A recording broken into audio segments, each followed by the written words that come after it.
Halo semuanya, di video kali ini saya akan membahas tentang bagaimana penggunaan media sosial sebagai alat komunikasi politik. Perkembangan saat ini makin pesat dan kebutuhan akan internet tidak hanya di kalangan pengelola saja, namun juga menyebar ke daerah pedesaan terpencil, terutama di kalangan remaja. Meski sebagian pemuda di desa ini sebenarnya tidak menggunakan berbagai aplikasi perangkat komunikasinya, namun mereka bilang bahwa mereka aktif memakai media sosial pada smartphone maupun gadget mereka. Kejadian baru di masyarakat dalam kalangan generasi muda yang membawa berbagai peluang, salah satunya adalah bidang komunikasi politik, baik untuk pemerintah maupun juga politisi. Hal ini terutama berlaku pada pilkada yang diadakan serentak di beberapa daerah, dan juga pada pemilu legislatif berikutnya. Namun, supaya pemberdayaan media sosial sebagai komunikasi politik dapat seefektif yang dituju, tentu diperlukan pembiasaan dan pendekatan yang tepat. Hal ini memerlukan pembinaan dan kajian terhadap bermacam aspek, khususnya komunikasi lintas budaya, psikologi komunikasi, dan efek media. Sebab penggunaan media sosial yang sembarangan justru bisa menjadi bumerang yang berdampak pada media sosial yang dapat merugikan penggunanya sendiri sehubungan dengan komunikasi politik. Tentunya perkembangan politik Indonesia sangat dipengaruhi oleh adanya komunikasi politik yang baik antara politisi dan masyarakat. Hal ini tidak dapat terjadi tanpa dukungan kehadiran media sosial yang semakin berkembang. Dan perkembangan yang makin canggih menimbulkan rintangan komunikasi bagi partai dan pelaku politik. Karena selain itu media sosial atau yang biasa disebut dengan medsos tidak hanya menyajikan informasi secara kilat, tetapi juga menyajikan informasi yang efisien dan tersegmentasi dengan baik.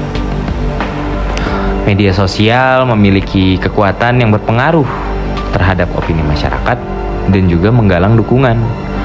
Maka dari itu, partai atau pelaku politik harus dapat mengelola medsos dan membuatnya menjadi tempat komunikasi untuk memaksimalkan komunikasi di bermacam bidang. Penelitian ini dilaksanakan lewat observasi daring pada media sosial milik DPW PSI Jakarta di X, Facebook, Instagram, dan serta juga ada wawancara menggunakan Google Meet dengan pengelola media sosial DPW PSI Jakarta dan Ketua DPW PSI Jakarta. Dan hasil ini menunjukkan bahwa penggunaan media sosial dapat mempengaruhi masyarakat dengan mengunggah infografis, foto, dan video. Dengan menggunakan caption yang menarik, masyarakat pun dapat bereaksi atau memberi feedback terhadap konten yang ditampilkan.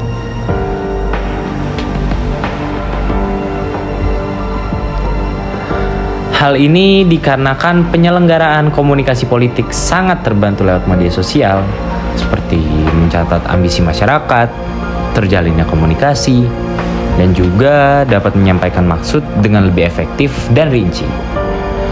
Ada banyak orang yang bisa berbicara, namun mereka kesulitan untuk mendengarkan. Dan disinilah peran media sosial didorong, bahwa media sosial dapat menjadi mata dan telinga bagi aspirasi tertinggi dalam segala bentuknya.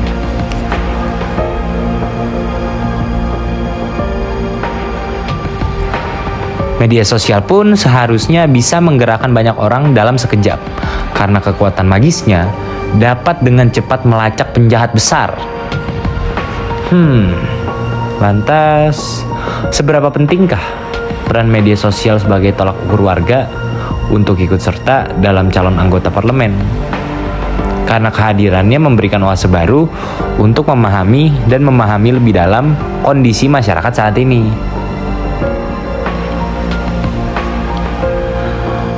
Pemanfaatan media sosial sebagai alat komunikasi politik juga berkaitan dengan kesadaran demokratis generasi muda saat ini.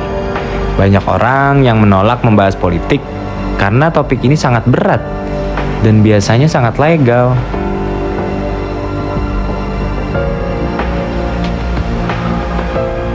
Pembahasan mengenai politik pun cenderung minim ya, karena generasi muda kurang tertarik dengan topik tersebut. Dan di sini peran media sosial sebagai mediator dan pemersatu kesalahpahaman yang terjadi antara masyarakat dan pemerintah, dan hal-hal seperti itu yang harus segera diperbarui. Karena setiap orang berhak menyampaikan pendapat, kritik, dan saran terbaiknya untuk negara yang dicintainya.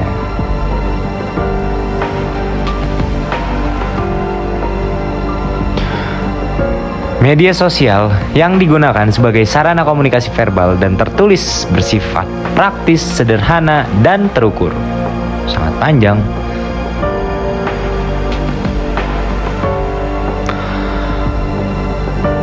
Memiliki banyak pilihan untuk mempertahankan aktivitas hashtag dan memperhatikannya.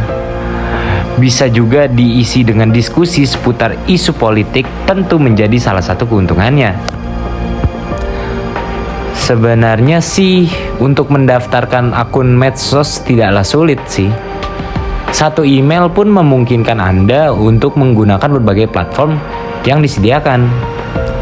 Anda bisa ngeblok, Anda bisa menggunakan pemasaran Facebook, Anda dapat mencari strategi trending di Twitter, ataupun mencoba FYP di TikTok, atau yang serupa dengan itu.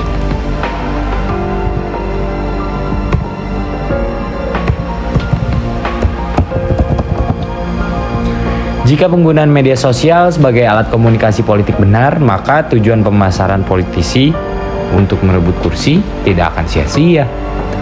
Karena hal inilah yang menyebabkan banyak politisi kini mengembangkan kemampuan komunikasi politiknya secara lebih intensif. Karena hal ini pun dibuktikan dengan banyaknya akun yang dibuat dan peningkatan branding untuk mewakili partai dan juga organisasi politik tertentu.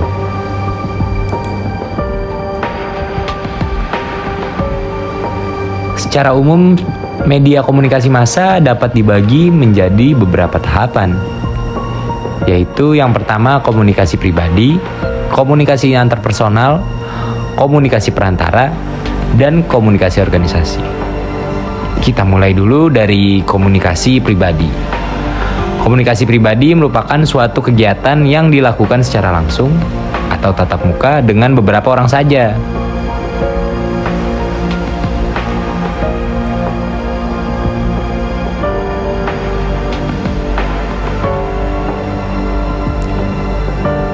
Yang selanjutnya ada komunikasi antarpersonal, yaitu adalah komunikasi antar politisi dengan masyarakat secara langsung.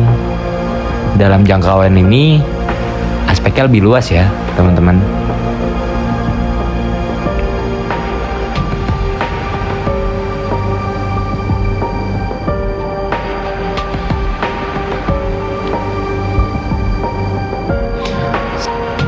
Selanjutnya ada komunikasi perantara, yang mengacu pada komunikasi yang menggunakan media. Banyak media yang dapat digunakan dalam komunikasi perantara, di antaranya media sosial, ataupun media koran, media TV, dan sebagainya macamnya. Yang terakhir ada komunikasi organisasi, yang melibatkan dan menghubungkan banyak orang. Nah, maka dari itu, penggunaan media sosial untuk alat komunikasi politik dapat mendukung seluruh aspek komunikasi massa, khususnya komunikasi perantara.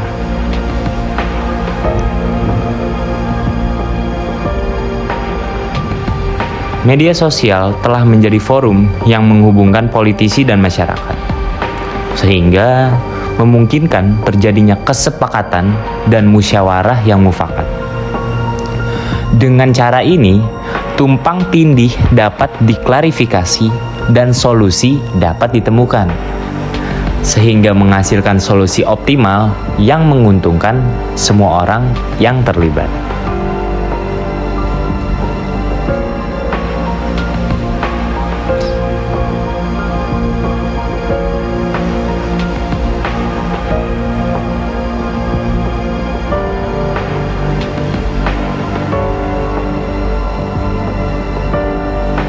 Baik, sekian saja video pembahasan tentang materi ini dari saya.